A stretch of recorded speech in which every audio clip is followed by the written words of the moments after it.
नमस्कार, आदाब। Crime petrol सतर्क के आज के इस एपिसोड में मैं अनूप सोनी आप सबका स्वागत करता हूं।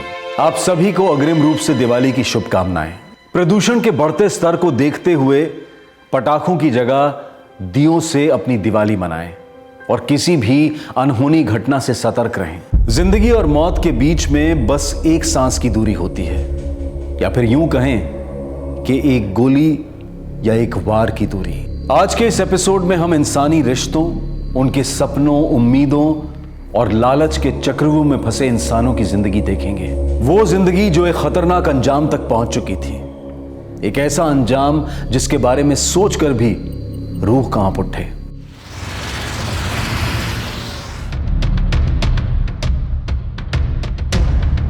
ये देखिए सर, इसे एक नहीं, दो नहीं, बल्कि कम से कम 10 से 12 गोलियां मारी गई सर, और वो भी देसी कट्टे से। 10 से 12 गोलियां? देसी कट्टे से इतनी गोलियों को चलाना, कातिल के पास जरूर 2 से 3 कट्टे होंगे। आसपास कोई सीसीटीवी, कोई आई विटनेस? नहीं सर, हमने सब जगह चेक किया सर, आसपास कोई भी सीसीटीवी कैमरा नहीं है सर। एक्चुअली सर, गोलियों की आवाज सुनकर इन लोगों ने मुझे कॉल किया, तब हमें इन्फॉर्मेशन मिली। कोई आईडी मिली?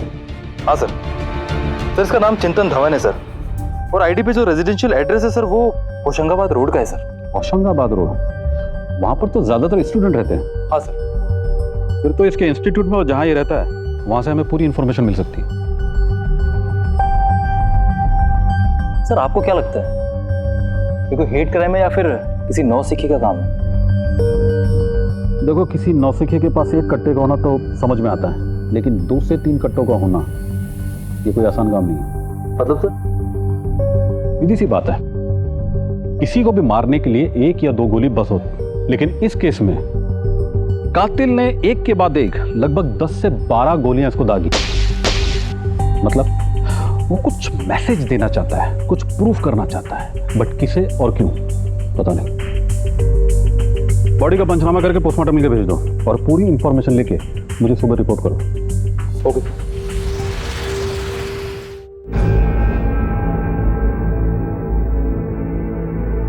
अरे, तेरे अबू चले गए क्या? जी अम्मी। तूने सुलेमान को देखा है कहीं? गया होगा वो अपने काम पर। कौन सा काम?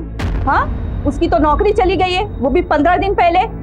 घर पे तो बताना दूर, रोज ऐसे नाटक करता है जैसे काम पे जा रहा हो। अरे अम्मी, आप फिक्र मत करो, और सुलेमान कोई छोटा बच्चा थोड़ी ना है। देख, आ गया वो। अब तू ही बात कर ले, मुझसे तो सीधे मुंह बात नहीं करता हो। अच्छा हुआ तू आ गया, मेरी गठरी बंधाने में मदद करना। तेरी नौकरी चली गई है क्या? देख भाई, तू फिक्र मत कर, सब कुछ ठीक हो जाएगा। लेकिन तू जल्दबाजी में ना कोई उल्टा सीधा काम। बाजी, तू लेक्चर मत जा, मैं कोई बच्चा नहीं हूं। जा मेरे लिए पानी ले आ।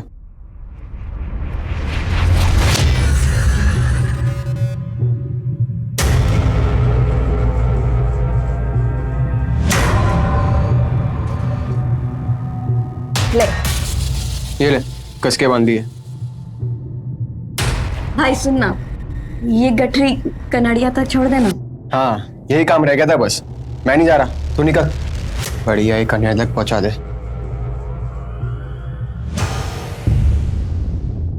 6 महीने हो गए हम एक दूसरे से बात करके, पर ऐसा लगता है जैसे हम एक दूसरे को जन्मों जन्मों से जानते हैं। हाँ लव, मुझे भी ऐसा ही लगता है। चल झूठी। संजीव, मैं झूठ नहीं बोल रही। अब तो तुम पक्का झूठ बोल रही हो, तभी तो हर बार कोई ना कोई बहाना मार के हमारा मिलना टाल देती हो। इतने उतावले क्यों हो रहे हो? हाँ, अब क्या करोगे मिलने के बाद? अपने दिल की बात कहने वाला हूँ तुमसे, एकदम फिल्मी स्टाइल। एक हाथ में रिंग और एक हाथ में फ्लावर्स लेते हुए अपनी नीज पे जाऊंगा और तुमसे पूछूंगा, baby will you marry me? अच्छा अब बताओ, कब मिले? बहुत जल्द। Okay bye. अरे सही था तुम, धूप में चलोगे तो कुमला जाओगे। चलो आप बैठो गाड़ी में, मैं तुम्हें छोड़ देता हूँ। अरे नहीं संगर साहब, शुक्रिया, लेकिन मैं चली जाऊंगी। बस कीजिए, मैंने कहा ना मैं चली जाऊंगी। तुम मेरा इंसल्ट कर रही हो। अल्लाह का शुक्र करे कि अभी तक मैंने आपकी इंसल्ट करी नहीं है, वरना ऐसी इंसल्ट करती कि आप अपना चेहरा शीशे में भी देखने में शर्माते। चलिए जाइए, मुझे बहुत काम है।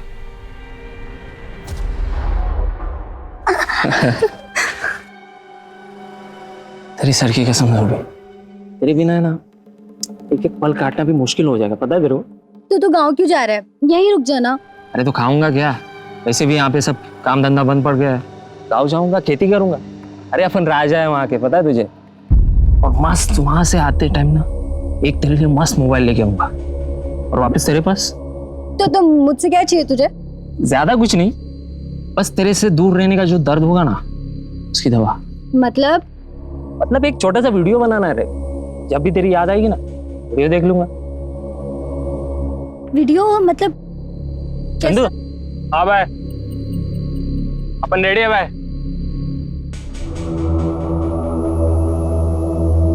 ज़ूबी, ज़ूबी, तेरी मनोज बहन को अभी आना था क्या? जाओ जाओ निकलो। हाँ पा, तू यहाँ क्या कर रही है? उधर अम्मी ने तेरी खोज में पूरा घर सर पर उठा लिया। तू और अम्मी ना दोनों एक जैसे हैं, छोटी छोटी बातों पर फालतू के नाटक करते हैं। अरे पानी भरने आई थी, मेरे बेटे की दावत है ना उसके लिए। कोई था क्या यहाँ पर? कोई दिख रहा है क्या? आई बड़ी जासूस सईदा। चलो।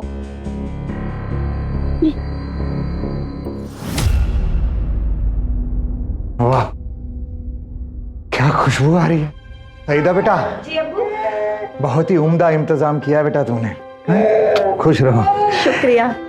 सलाम वालेकुम चाची। अस्सलाम वालेकुम मोहम्मद भाई। ओ वालेकुम सलाम मियां। भाभी जान। अरे शकील भाई आइए, आप ही का इंतजार था। आते कैसे नहीं भाभी जान, हमारे छोटे नवाब का जो जन्मदिन है।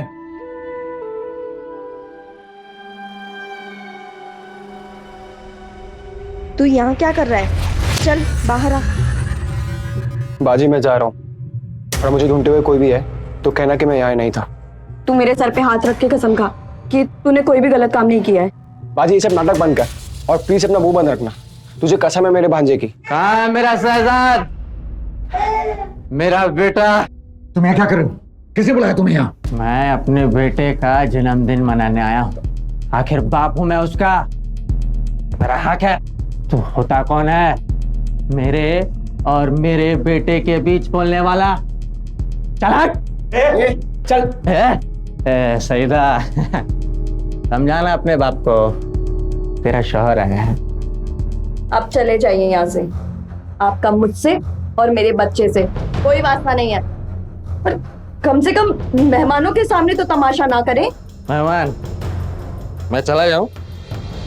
और जो तेरे बाप ने मेहमान के नाम पे ये लौंडे इकट्ठा करके रखे हैं, तू उनके साथ अय्याशी करेगी? चुप है? बड़ी मिर्ची लग गई तुझे? अपनी बहन की दलाली करते वक्त शर्म नहीं आई तुझे? है? ये सारे नए नए ग्राहक तूने इकट्ठा किया ना?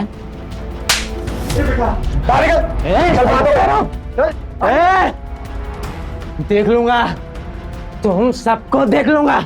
ऐसी मौत मारूंगा कि देखने वालों की रूह कांप उठेगी। हमें मारेगा तू? चल मारेगा।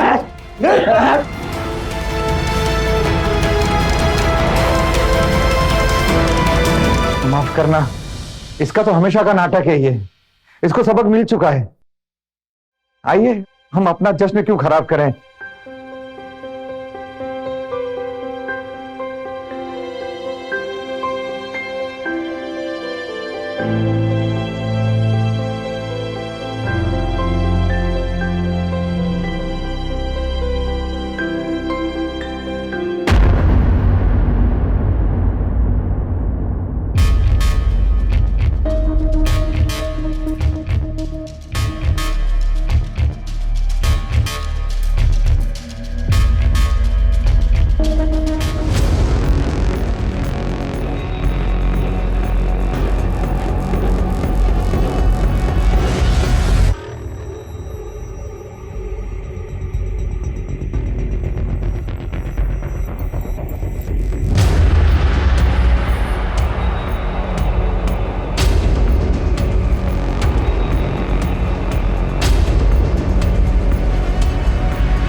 Hello police.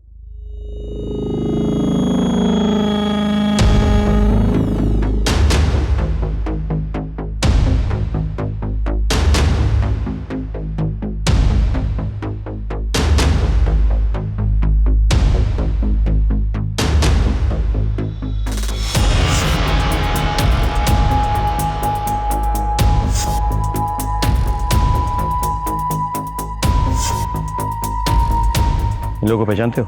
हाँ सर, ये मोहम्मद भाई है, ये उनकी बीवी सलमा है, ये उनकी छोटी बेटी जूबी है, वो उनका बेटा सुलेमान है। कहाँ रहते थे ये लोग? सर ये प्रवासी मजदूर थे, ये पास की बस्ती में रहते थे। लॉकडाउन की वजह से इस फैक्ट्री में रहने लगे थे आके, अपनी बस्ती छोड़ के। एक काम करो, जरा पता करो सर।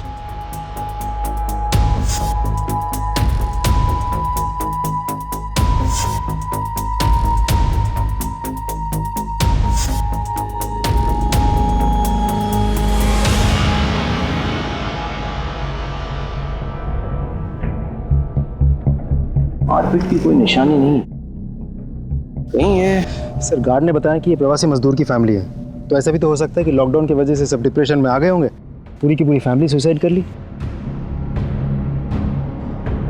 पूरा घर अच्छे से चेक किया सर, लेकिन घर में कोई नहीं मिला। वॉचमैन, तुम तो कह रहे थे कि मोहम्मद की एक और बेटी है सईदा, और उसका कोई बच्चा भी है। बिल्कुल है सर। तो कहाँ है वो तो? पता नहीं सर। एक बात और सर, पूरे घर में खाना बिखरा पड़ा है। ऐसा देख करके लग रहा है कि कल रात कोई दावत हुई थी। एक काम करो, फूड सैंपल्स फॉरेंसिक लैब भेजो और बॉडीज का पंचनामा करा के उसे पोस्टमार्टम के लिए भेजो सर। और उस फैक्ट्री मालिक से कांटेक्ट किया? हाँ सर, कांटेक्ट हो गया, वो आ रहा है। ये आपकी फैक्ट्री है? जी, वरदान गोनियों का काम है मेरा। मोहम्मद और उसके परिवार को कैसे जानते हैं? सर बहुत अच्छे लोग थे। मोहम्मद तो पिछले 20 सालों से मेरे पास काम कर रहा था, मेरे पिताजी के ज़माने से। ये बेचारे तो प्रवासी मजदूर थे, वहाँ बस्ती में मकान मालिक किराया माफ़ नहीं कर रहा था, ऊपर से फैक्ट्री भी बंद पड़ गया। बहुत तकलीफ़ में थे बेचारे। मैं भी कितना करता, मेरा भी धंधा ठप पड़ गया था। इसीलिए मैंने इनके परिवार को यहाँ फैक्ट्री में रहने के लिए बुला लिया। सोचा जब सब कुछ ठीक हो जाएगा तब देखा जाएगा। इनकी हालत इतनी ख़राब हो गई थी कि ये आत्महत्या करने पर मजबूर हो गए थे। आपने इनकी मदद नहीं की? सर मैंने बहुत किया, जितना कर सकता था मैंने किया, लेकिन ये लोग आत्महत्या करने पे मजबूर हो जाएंगे ये कभी नहीं सोचा। इधर और कौन कौन रहता था? अभी फ़िलहाल चंदू और सोएसी रहता है, सुना है वो भी गांव जाने वाला है। और हाँ, मेरा इलेक्ट्रिशियन शकील भी यहीं रहता है। चंदू, सुरेश और शकील। एक तरफ कुएं में पाई गई प्रवासी मजदूरों की लाशों की इंदौर पुलिस तहकीकात कर रही थी, और दूसरी तरफ भोपाल पुलिस एक शूटआउट में मारे गए चिंतन के बारे में जानकारी इकट्ठा कर रही थी। और तभी उनके हाथ एक बड़ा सुराग लगा। साइबर सेल ने चिंतन के मोबाइल और उसके लैपटॉप का सारा डिलीटेड डेटा रिट्रीव कर लिया सर। साइबर सेल के अनुसार चिंतन किसी संजीव नाम के आदमी से बातें करता था सर, और वो भी रेगुलर बेसिस पे। लेकिन सर उनके बीच में सिर्फ बातें नहीं बल्कि रोमांटिक बातें होती थी सर। इंटरेस्टिंग। पता करो संजीव कौन और क्या करता है। Okay sir.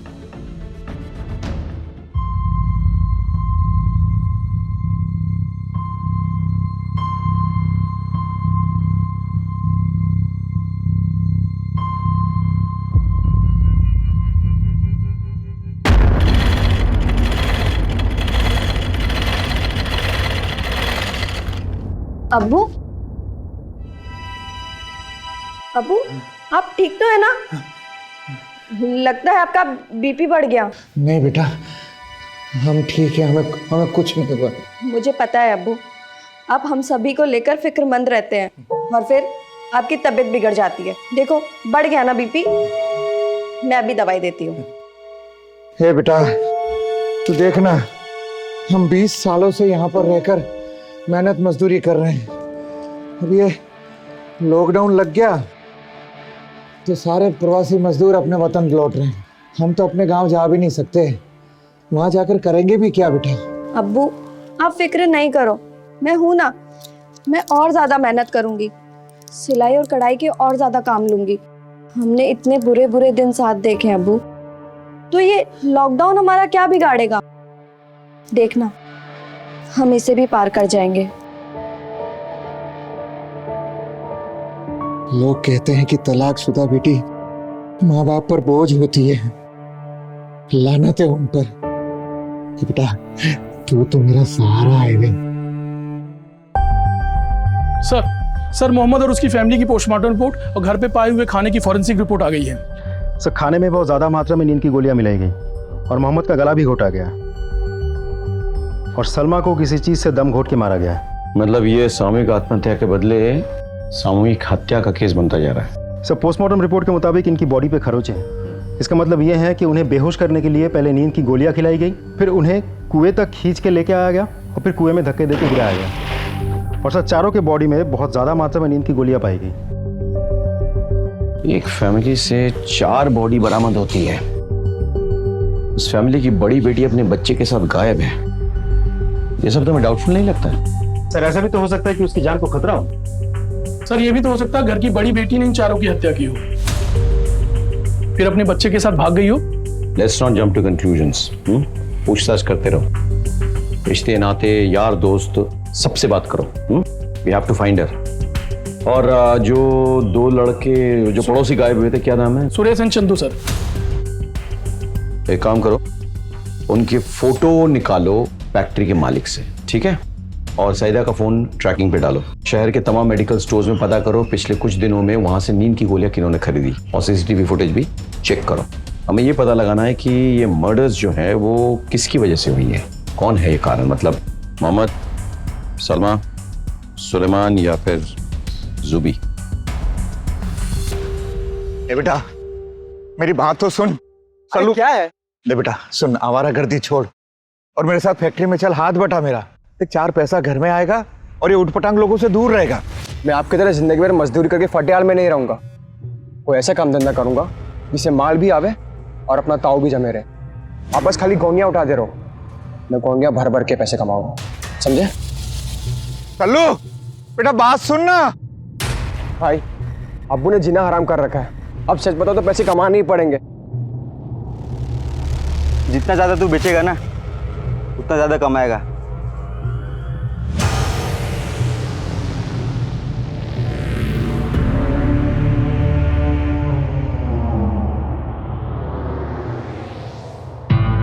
Sir crime scene के पास हमें ये मोबाइल मिला था, इसे साइबर सेल से अनलॉक करवाया तो इसमें ये वीडियो मिला सर।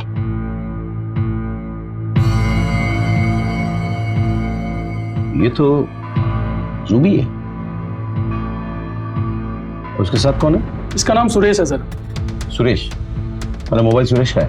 नो सर, सुरेश के दोस्त चंदू का है।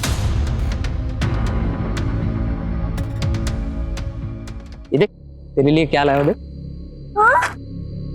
हाँ ये वही था वो कल तू निहार रही थी ना मॉल के बाहर खड़े होकर। मुझे पता था ये ड्रेस तुझे पसंद है ना, देख। तू मेरा कितना ख्याल रखता है। तू रुक, मैंने इसको अभी पहन के आई, ठीक है? हाँ जा।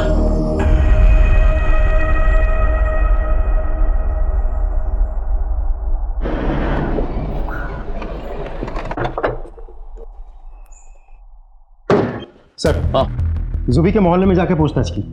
पता चला जुबी एक एडवेंचर सीकर थी। अच्छा। मोहल्ले में सभी के साथ कम ज्यादा फ्लर्ट करती थी वो। रियली? ये सर, जब कोई उसके साथ फ्लर्ट करता था, उसे छेड़ता था, उसके साथ बातचीत करता था, ये सब वो बहुत एंजॉय करती थी, उसको अच्छा लगता था सर। यहाँ तक कि आसपास के जवान लड़के भी सिर्फ रूबी के लिए उसके गली के चक्कर लगाया करते थे। पूछताछ करो, पता करो कि जुबी आखिरी बार किसके साथ थी, और ये भी पता करो कि मोहम्मद का कोई अपना कोई रिश्तेदार इस शहर में है या नहीं। अगर है तो हम उनसे मिलना चाहेंगे, क्योंकि इस केस की परतें जितनी खुलती जा रही है केस उतना ही उलझता जा रहा है। सर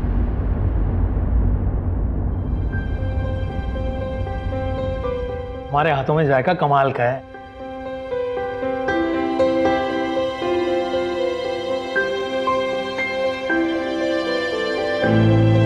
अब हर बार मुझे मना लेते हैं ना जी, पर इस बार मैं बिल्कुल नहीं मानूंगी। अरे भाई हमसे क्या गलती हो गई? शादी, आपने मुझे कहा था कि आप मुझसे शादी करोगे। तो मैंने मना कब किया?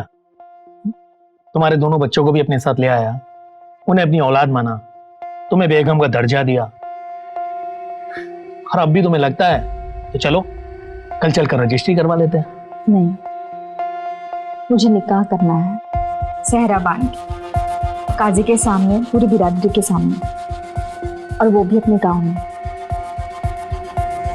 ठीक है चलो कल ही चलते तुम्हारे गांव, तुम्हारी अम्मी अब्बू से बात कर लेते हैं। पर बच्चे? उनका क्या होगा?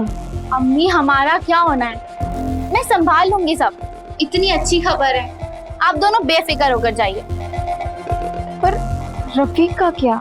वो बेचारा तो। अम्मी रफीक भाई भोले हैं, वो मेरी सारी बातें तो मानते हैं, मैं उनको संभाल लूंगी। आप दोनों बात कर आइए, फिर हम सब साथ चलेंगे आप दोनों का निकाह करवाने।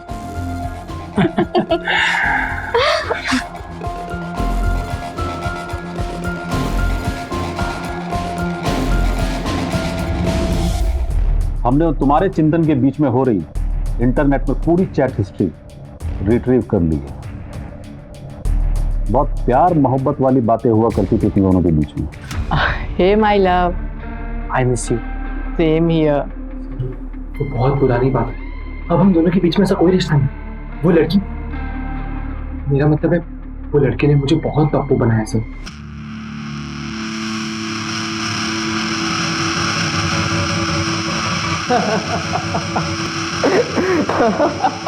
तो बदला लेने के लिए तूने उसका मर्डर करवा दिया? अरे नहीं सर, ये आप क्या बात करें, मैंने उसे नहीं मारा, बल्कि मारा तो उसने मेरे जज्बातों और भावनाओं को। अच्छा, जब चिंतन का मर्डर हुआ तो सब तुम कहाँ थे? सर मैं तो फरीदाबाद में था, मेरे चचेरे भाई की शादी थी। मेरे पास फोटोज भी है, मैं आपको दिखाता हूँ।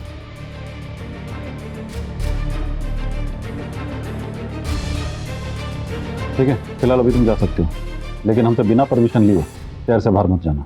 जी सर, थैंक यू। इस पर नजर रखो। हाँ सर, मैं और मोहम्मद साडू भाई मतलब थे, मेरी बीवी रूबिया, मोहम्मद भाईजान की बेगम सलमा आपा की चचेरी बहन। और सर लॉकडाउन के चलते हम उनकी मिट्टी में भी नहीं जा पाए।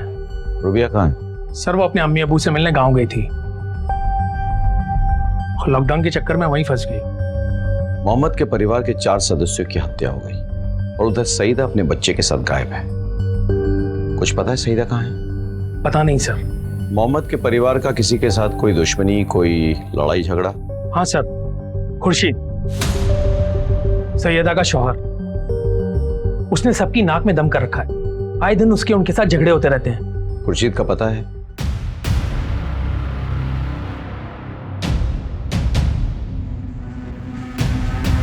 सर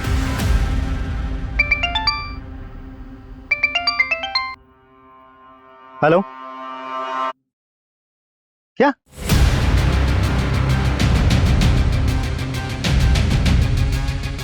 सर जितनी जल्दी हो सके आप फैक्ट्री के कुएं वाले लोकेशन पे पहुंच जाइए।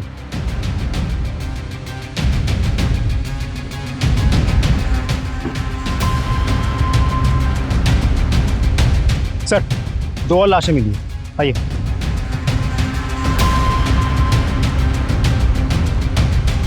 ये देखिए सर, ये चंदू और सुरेश।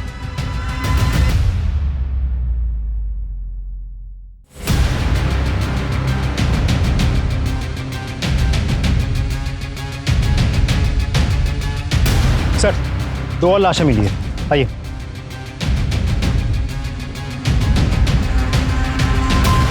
ये देखिए सर, ये चंदू और सुरेश।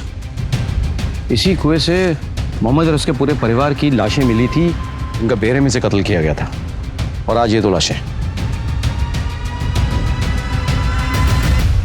ये कोई कोइंसिडेंस नहीं है, हो ना हो इनका भी मर्डर हुआ है। लेकिन इतने सारे लोगों को कौन और क्यों मार रहा है? एक काम करो, बॉडीज का पंचनामा करके पोस्टमार्टम के लिए भेजो और आसपास पता करो। सर यहाँ पर जो हादसे हो रहे हैं उसके बारे में कुछ जानते हो? नहीं सर, मुझे तो कुछ नहीं पता। मोहम्मद के परिवार के बारे में कुछ और जानते हो? सर मोहम्मद की बेटी सईदा और शकील में कोई चक्कर है सर, कहीं ऐसा तो नहीं कि मोहम्मद को अपनी तलाकशुदा बेटी और शकील के रिश्ते पे एतराज हो और इसीलिए शकील ने सईदा के साथ मिलकर पूरे परिवार को खत्म कर दिया हो और सईदा को लेकर भाग गया हो? जूबी और सुरेश का अफेयर चल रहा था। पहले जूबी का मर्डर होता है, फिर सुरेश का। सईदा जो है जूबी की बड़ी बहन थी। कहीं ना कहीं इस वारदात का सईदा के वारदात से आपसी संबंध तो है।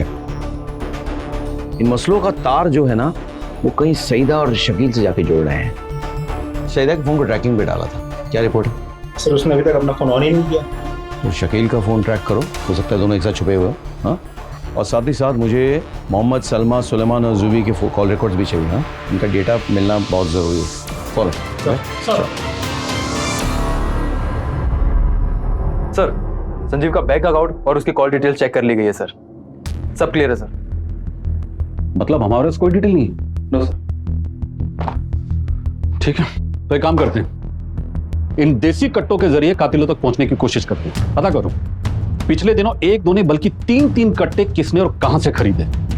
अपने खबरियों को काम पे लगा दो। मुझे नहीं लगता हमारे भोपाल में कट्टे बेचने वाले ज्यादा हैं। एक तरफ इंदौर पुलिस सईदा और शकील का अभी कुछ पता नहीं लगा पाई थी, दूसरी तरफ भोपाल पुलिस को भी संजीव के बैंक अकाउंट डिटेल्स और कॉल रिकॉर्ड से कुछ हासिल नहीं हुआ था। वैसे तो ये दोनों केसेस अलग नजर आ रहे थे, लेकिन पुलिस के हाथ कुछ ऐसी हैरतअंगेज बातें आने वाली थी जिससे इस केस की इन्वेस्टिगेशन की पूरी दिशा ही बदल जाने वाली थी। अगर सईदा और शकील को भागना होता तो क्या घर के जरूरी सामान छोड़ के जाते वो लोग? ये देखो, बच्चों के कपड़े, दूध का डिब्बा, दूध का बोतल, कुछ भी तो लेके नहीं गए। लॉकडाउन चरम सीमा पर थी, ऐसे में ये जरूरी सामान कोई छोड़ के नहीं जाता है। सर कहीं ऐसा तो नहीं कि कोई पूरे परिवार को मार के उन्हें उठा ले गया हो? सईदा का पति, ऐसा मुमकिन है। वो सईदा को वापस चाहता था और शकील से बदला लेना चाहता था, तो हो सकता है कि कहीं बंद करके उसे टॉर्चर कर रहा। सर ये ट्रंक है जो हमें मोहम्मद के घर से बरामद हुआ था सर। इसकी जब तलाशी ली गई सर तो इसमें से ये 2 लाख रुपए मिले। 2 लाख रुपए? Yes sir. कहीं ये तो वजह नहीं है मर्डर की? पता करो कि ये सुलेमान करता क्या था, उसके पास ये 2 लाख रुपए आए कैसे? अवैध चरस और गांजे की स्मगलिंग करता है। लॉकडाउन के चलते अच्छा भाव भी मिल रहा था, काफी पैसे भी उसने कमा लिए। किसके लिए काम करता था? साहब वो जोसेफ का पंटर बन चुका था। जोसेफ का बंडर? जोसेफ को लिया।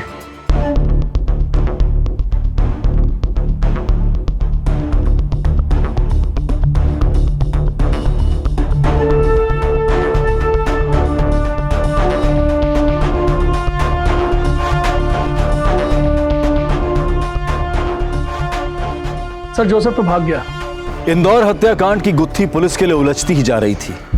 जितनी नई जानकारियां मिलती उतने ही नए पेच फंस जाते। हर तरफ संदिग्ध गुनहगार नजर आ रहे थे, लेकिन कोई भी पुख्ता सबूत हाथ नहीं लग रहा था। सुलेमान जिस जोसेफ के लिए अवैध धंधा करता था वो भी फरार था। पर इस बीच पुलिस के हाथ एक ऐसी जानकारी लगी जिसने इस केस को और उलझा दिया।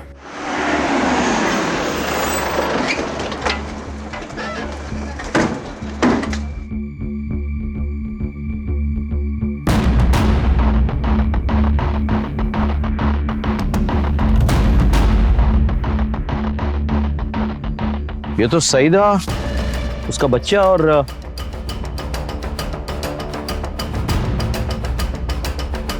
शकील। सर इन सबको मिला के मरने वालों की संख्या 2-3 नहीं, पूरे के पूरे 9 हो गए।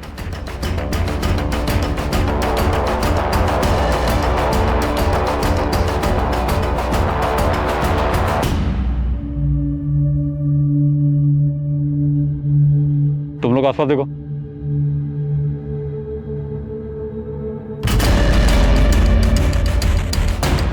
तेरे लाश तो बहुत सड़ चुकी है। काफी पुरानी लाश है। चेहरे को जानबूझकर कुचल दिए थे ताकि इसकी शिनाख्त ना हो सके। बॉडी का पंचनामा करके पोस्टमार्टम के भिजवा दो। Okay sir.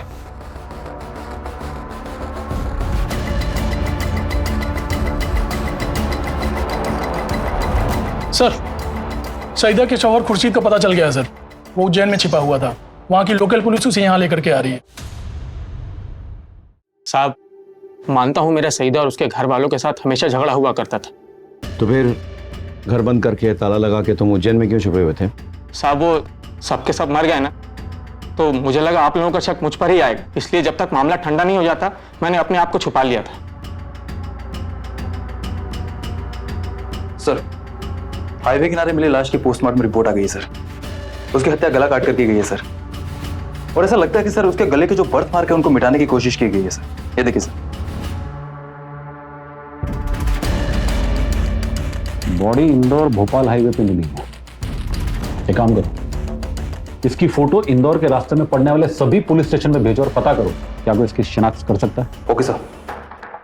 सर भोपाल के एक पुलिस स्टेशन से सर ये फोटो आई है। इंदौर भोपाल हाईवे पर एक सड़ी हुई लाश मिली। हेलो, गुड, आखिरकार जोसेफ मिल ही गया। ले आओ उसे। मत मारो साहब, मत बता दो साहब, बता दो साहब, बता दो साहब, बता दो साहब। सुलेमान अपने फंडर था। शुरू में उसने अपना भरोसा जीता, अच्छा काम कर रहा था साहब। बाद में उसने बड़ा हाथ मारा, बड़ा माल उठाया और उसको बेच के सारा माल लेके फरार हो गया साहब। अपन उसको ढूंढते हुए उसके फैक्ट्री वाले घर में पहुंचा, वहां भी कोई नहीं मिला साहब। बाद में पता चला कि वहां के कुएं में सबकी लाशें मिली साहब। अपन घबरा गया और अपन भाग गया साहब वहां से। अच्छा, तो तूने ही सुलेमान को मार डाला? हाँ, और उसके परिवार वाले उसके खिलाफ कंप्लेंट ना लिखवाए तो तूने उनको भी मार डाला? नहीं साहब, अपन को सुलेमान को मारना ही होता ना साहब तो उसके हाथ पैर तोड़ता, ना कि उसको नींद की गोली देके मारता साहब। ड्रग्स की सप्लाई कौन करता था? नहीं सर, मैंने कुछ नहीं किया सर। बताता हूँ सर, मत मारो सर प्लीज सर, बताता हूँ सर। पहले मैं अपना माल फार्म हाउस में छुपाता था, फिर लॉकडाउन में फैक्ट्री बंद हो गया तो मैं वहाँ छुपाने लगा सर। मोहम्मद और उसका परिवार जब तेरे फैक्ट्री के कंपाउंड में रहने आया तो उन्हें तेरे धंधे के बारे में पता चल गया, इसलिए तूने उनको मार डाला। नहीं सर, सच बोल। नहीं सर, मैंने नहीं मारा सर, बल्कि मैं तो अपने चरस गांजे के धंधे में खुश था सर। मैंने किसी की हत्या नहीं की। महेंद्र,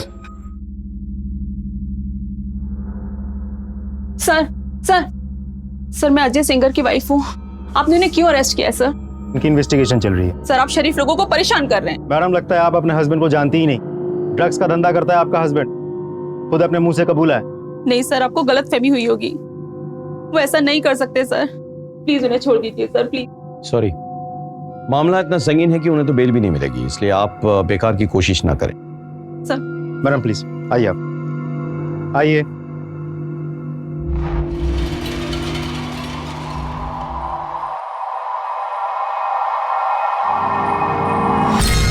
ये सईदा के गहने इसके पास? सुनो, ये जो मैडम गई ना, फटाफट लेके आओ उनको, फटाफट बुलाओ। अच्छा, ये जो गहने आपने पहन रखे हैं इस पिक्चर में, ये गहने कहाँ पे हैं?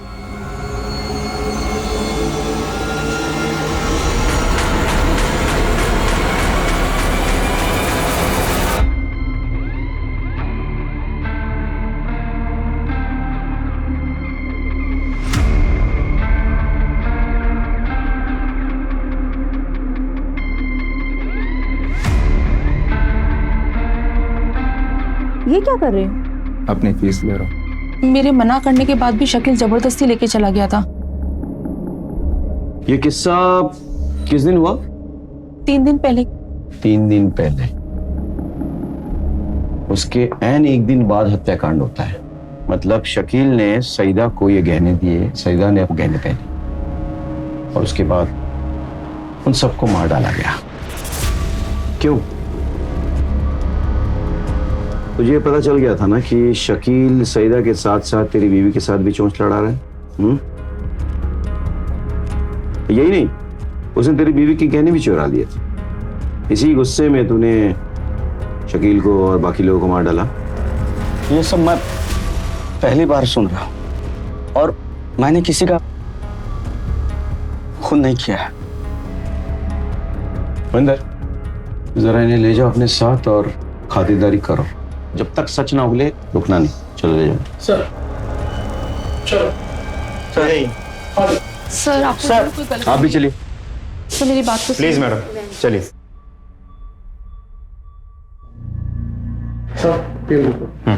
जाओ।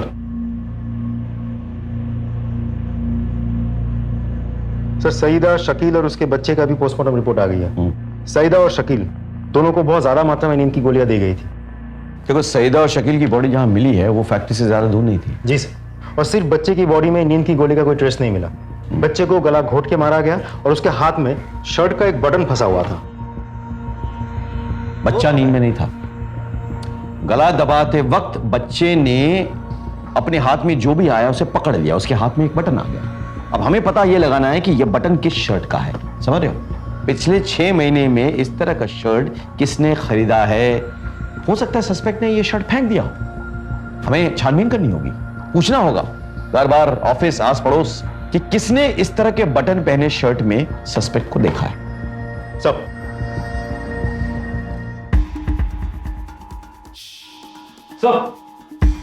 कट्टे बेचने वाला मिल गया था। पिछले कुछ दिनों में तुमसे किसी ने 3 कट्टे खरीदे? हाँ साहब, पर नाम याद नहीं। वापस। शक्ल तो याद होगी ना? हाँ साहब। स्केच बनवाने में हमारी मदद करोगे? जी साहब। सर हमने बहुत कोशिश की, लेकिन उस शर्ट के बटन के बारे में कुछ पता नहीं चला। इन्वेस्टिगेशन जारी रखो, हमें पता तो करना पड़ेगा। अरे पूरा का पूरा परिवार उनके पड़ोसियों को मार डाला, सारे पैंतरे हमने अपना लिए, लेकिन अभी तक पता नहीं चला कि कातिल कौन है। क्या वजह हो सकती है? कौन किसके लिए? ये मोहम्मद है, सुलेमान, जूबी, सुरेश, चंदू, या फिर सादिया और शकील? जो कोई भी हो, वो इन लोगों को इतनी अच्छी तरह से जानता था कि इनके खाने में नींद की गोलियां वो मिला सकता था। सर हमने सबका बैकग्राउंड बहुत डिटेल में चेक किया, लेकिन ऐसा कोई भी क्लू नहीं मिला जो हमें कातिल तक पहुंचा सके। कहीं इसकी वजह सलमा तो नहीं? तुम एक काम करो, जहां ये लोग पहले रहते थे ना, वहां पता करो। कोई ना कोई तो वहां पे होगा जो सलमा के बारे में जानता होगा। हाँ, कम ऑन, लेट्स गो।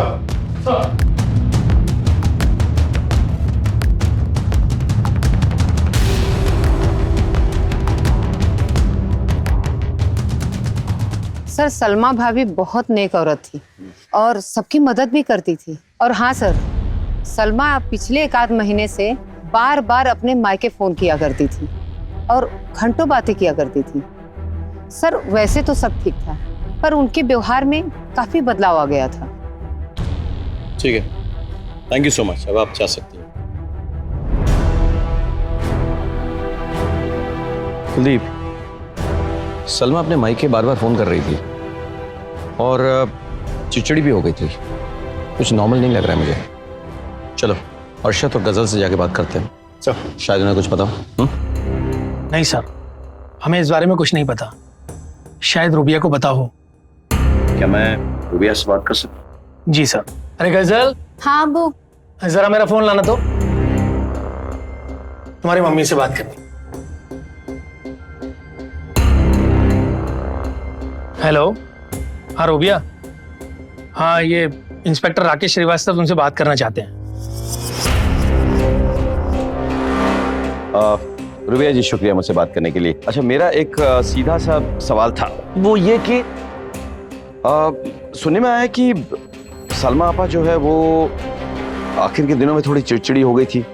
अपने मायके अक्सर फोन किया करती थी, परेशान रहती थी मतलब। तो आपको कुछ खबर है इसके बारे में? मतलब क्या हुआ था उनके साथ?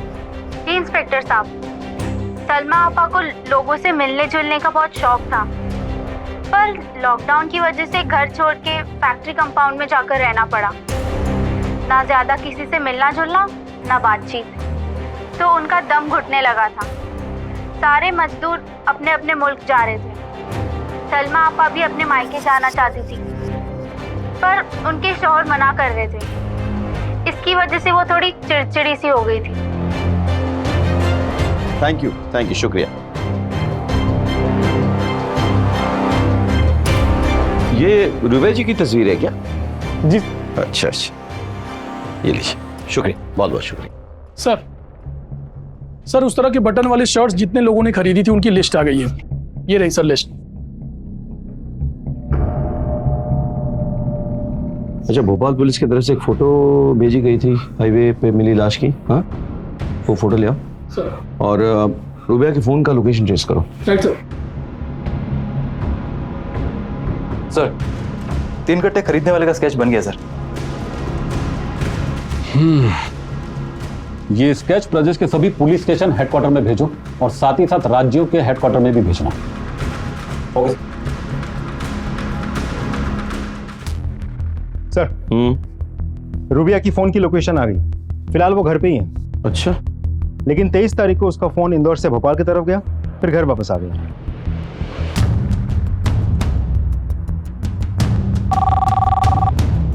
हेलो, मैं कुंज विहार पुलिस स्टेशन से पीआई बोल रहा हूँ। जैन सर। अच्छा, आपका वो भेजा हुआ स्केच तो हमें मिला, साथ ही साथ वो लाश की फोटोग्राफ भी। एक बात पता करनी थी कि लाश के पोस्टमार्टम के मुताबिक आपको क्या लगता है अंदाजे से मर्डर किस दिन हुआ होगा? जी 23 तारीख के आसपास। ओके। सर मेडिकल स्टोर से सर इतनी ज्यादा क्वांटिटी में किसी ने नींद की गोलियां नहीं खरीदी थी। जिसने ये दवाइयां खरीदी, ये रही सर उसकी फोटो।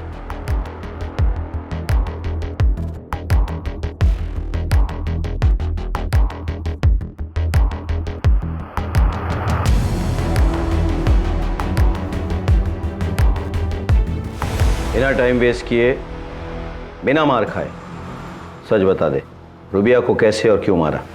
रूबिया और मैं निकाह करने ही वाले थे और हम सब साथ रहने लगे, उसके दोनों बच्चों के साथ। लेकिन जब भी मैं रूबिया को प्यार करने लगता, गजल चुपके से देखा करती थी।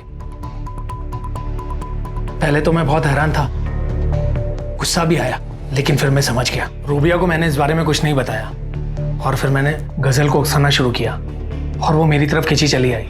रूबिया वैसे भी बुढ़ाने लगी थी और गजल जवान है। फिर हमने सोचा कि अगर हमें एक दूसरे के साथ जिंदगी भर खुश रहना है तो रूबिया का कांटा जिंदगी से निकालना पड़ेगा।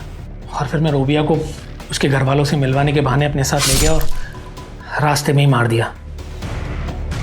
और मैं लौट आया और आकर सबको यही कहा कि वो वहीं रुक गई है। और फिर किस्मत से लॉकडाउन भी हो गया। लेकिन मेरी बदकिस्मती है कि रूबिया को मारते हुए मुझे संजीव ने देख लिया।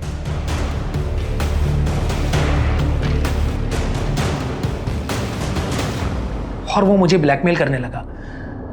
फिर उससे पीछे छुड़वाने के लिए उसके कहने पर मुझे चिंतन को मारना पड़ा। उसे कैसे मारा? उसके लिए मैंने 3 देसी कट्टे खरीदे कि जिससे कोई प्रॉब्लम ना हो। फिर मैंने सारी गोलियां चिंतन के सीने में उतार दी।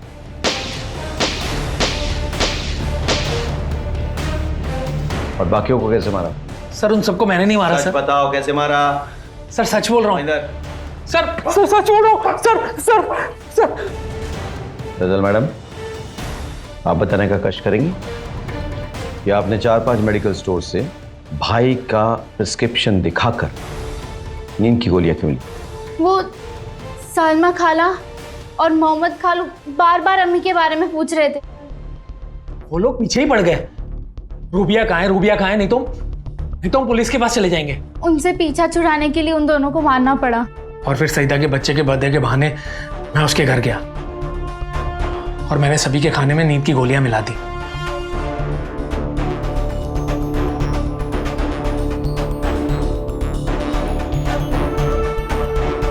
मारना तो मैं मोहम्मद और सलमा को चाहता था, लेकिन सब लोग वहीं पे थे तो उनको पता चल ही जाता, इसलिए मुझे सबको मारना पड़ा।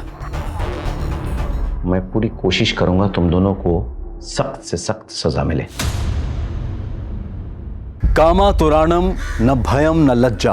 अरशद और गजल ने अपने शारीरिक आकर्षण को प्रेम समझा और उसकी खातिर गजल की मां और अरशद की होने वाली बीवी रबिया की हत्या कर दी। इस एक हत्या के बाद अरशद और गजल अपराधों के फेर में पड़ गए और फिर उन्होंने 11 हत्याओं को अंजाम दिया। पर वो कहते हैं ना कि अपराधों की लिस्ट चाहे कभी कभी थोड़ी लंबी हो जाए, लेकिन उसका अंत जेल की काल कोठरी में ही होता है। और अरशद और गजल के साथ भी यही हुआ।